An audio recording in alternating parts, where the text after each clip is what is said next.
എങ്ങനെ പോയാലും ഏത് വഴിയായാലും എത്ര നാൾ കഴിഞ്ഞാലും ചെയ്ത പെൺകണി പുറത്താകാതിരിക്കുമോ? പക്ഷേ കൊട്ടാരക്കര പുനലൂർ ഭദ്രാസനത്തിലെ കാളക്കുറ്റന്മാരായ കത്തനാർമാരെ ഒഴിവാക്കി എന്തോന്ന് മലങ്കര ഓർത്തഡോക്സ് സഭ. കഴിഞ്ഞ ചില മാസങ്ങൾക്ക് മുമ്പ് കൊട്ടാരക്കര പുനലൂർ ഭദ്രാസന അംഗവും ദേവലോകത്ത് നിന്ന് പ്രസിദ്ധീകരിക്കുന്ന ഒരു സഭാമാസികയുടെ ചുമതലക്കാരനും സ്വന്തം പേര് വയ്ക്കാതെ അപരനാമത്തിൽ ചില്ലറ എഴുത്തുകളൊക്കെ സാധാരണക്കാർക്ക് മനസ്സിലാകാത്ത രീതിയിൽ എഴുതിയതൊക്കെ ചെയ്യുന്ന ഒരു വൈദികൻ. ഈ പറഞ്ഞു വരുന്ന വിരുദ്ധനായ വൈദികൻ ചില്ലറക്കാരനൊന്നുമല്ല.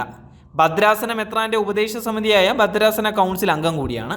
പരസ്ത്രീ ബന്ധത്തിൽ അഗ്രഗണ്യൻ. പക്ഷേ മുൻ വികാരിയായിരുന്ന പള്ളിയിലെ ഒരു ഭർത്യമതിയായ ഒരു കുഞ്ഞാടുമായിട്ടുള്ള അവിഹിതം നട്ടുച്ചയ്ക്ക് അങ്ങ് പൊക്കി. 3 വർഷം ഭരിച്ച തലവൂരിനും ചെങ്ങമനാടിനും ഇടയിലുള്ള ഒരു പള്ളിയിൽ ഭർത്യമതിയായ സ്വകാര്യ ബാങ്ക് ജീവനക്കാരിയായ ഒരു യുവതിയുമായുള്ള അവിഹിതം കയ്യോടെ ഭദ്രാസന യുവാക്കൾ അങ്ങ് പൊക്കി. സംഭവം വിവരിച്ചാൽ ഞെട്ടിക്കുന്ന കാര്യങ്ങളാണ് അറിയുന്നത്. നിരന്തരം ബാങ്കിലേക്ക് ഫോൺ വിളികൾ, തുടരെയുള്ള പരസ്യ കൂടിക്കാണലുകൾ, സാധാരണമല്ലാത്ത സന്ധ്യാസംസ്കാരങ്ങൾ പള്ളിയിൽ തുടരെ നടത്തുന്നു തുടങ്ങിയ പലതും ചർച്ചയായി. എന്തായാലും ഇങ്ങനെയുള്ള കൂടിക്കാണലുകളൊക്കെ എത്ര നാൾ സഹിക്കും, ക്ഷമിക്കും? ഒരു അതിരില്ലേ? ഓഗസ്റ്റ് മാസം 6-ാം തീയതി കൂടാര പെരുന്നാൾ ശുശ്രൂഷയ്ക്ക് ശേഷം കൊട്ടാരക്കര അടുത്തിപ്പോൾ വികാരിയായിരിക്കുന്ന പള്ളിയിലെ കുർബാന ചടങ്ങുകളൊക്കെ അതിരാവിലെ അവസാനിപ്പിച്ച് സ്വന്തം കൂടാരം കയറ്റിയ കഥയാണ്.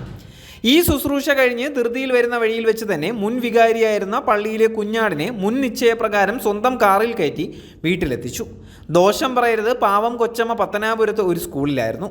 മക്കൾ ഒരാൾ വിദേശത്തും മറ്റൊരാൾ കോളേജിലും പോയിരുന്നു.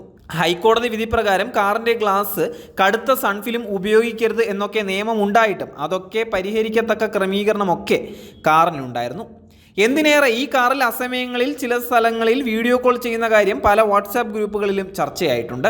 ഇതെല്ലാം സസൂക്ഷ്മം അറിഞ്ഞിരിക്കുന്ന ഒരു കൂട്ടം യുവാക്കൾ കാറിൻ്റെ ബാക്ക് സീറ്റിൽ ഈ കുഞ്ഞാടിനെ കമഴ്ത്തി കിടത്തി കൊണ്ടുപോയത് കണ്ടത് കയ്യോടെ പൊക്കിയതും ഫോട്ടോ എടുത്തതും അവരുടെ കയ്യിൽ ഭദ്രമായുണ്ട്. പലരുടെയും കാലിൽ പിടിച്ച് മാപ്പപേക്ഷിച്ചതിനാലും ഇനിമേൽ ഒരു അവിഹിതത്തിനും പോകത്തില്ല എന്ന് കരഞ്ഞു പറഞ്ഞതിനാലും അന്ന് ഇതൊക്കെ പുറത്തു വന്നില്ല.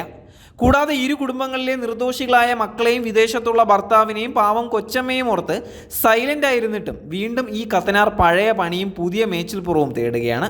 അന്നുള്ള ഒരു ഒത്തുതീർപ്പ് ലംഘനം നടത്തിയതിനാൽ ഇതൊക്കെ ഇപ്പോൾ പറയേണ്ടിയും വരികയാണ്.